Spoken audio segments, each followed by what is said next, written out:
Probation period രാജിവെക്കുമ്പോൾ ഒരുപാട് complication നമ്മൾ കേട്ടിട്ടുണ്ട്.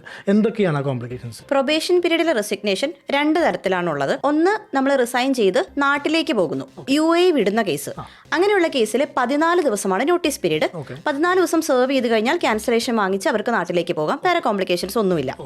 മറ്റൊരു ജോബ് കിട്ടിയിട്ടാണ് മാറുന്നതെങ്കിൽ നമ്മൾ 1 മാസം നോട്ടീസ് പീരീഡ് സെർവ് ചെയ്യണം. നമ്മുടെ പുതിയ എംപ്ലോയർ നമ്മുടെ പ്രീവിയസ് എംപ്ലോയർക്ക് റിക്രൂട്ട്മെന്റ് കോസ്റ്റ് കൊടുക്കണം. ഒരിക്കലും എംപ്ലോയി പൈസ കൊടുക്കേണ്ട സിറ്റുവേഷൻ ഇല്ല.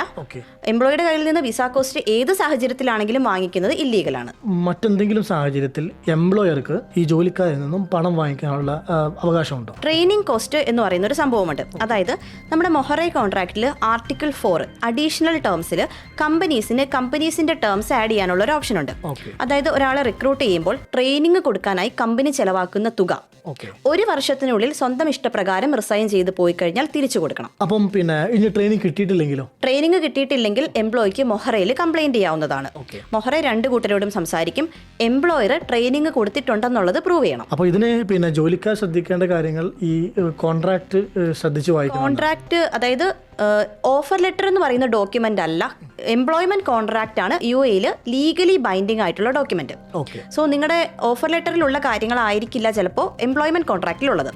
കോൺട്രാക്ട് സൈൻ ചെയ്യുന്നതിന് മുമ്പ് വായിച്ചു നോക്കി നിങ്ങളോട് ഓഫർ ചെയ്ത എല്ലാ കാര്യങ്ങളും അതിലുണ്ട് എന്ന് ഉറപ്പുവരുത്തുക. അഡീഷണൽ ആയിട്ട്, അതായത് ട്രെയിനിങ് കിട്ടാതെ ട്രെയിനിങ് കോസ്റ്റ് പോലുള്ള അഡീഷണൽ ആയിട്ട് നിങ്ങൾക്ക് ലഭിക്കാത്ത എന്തെങ്കിലും കാര്യങ്ങൾ അതിൽ ആഡ് ചെയ്തിട്ടുണ്ടെങ്കിൽ സൈൻ ചെയ്യാതിരിക്കുക.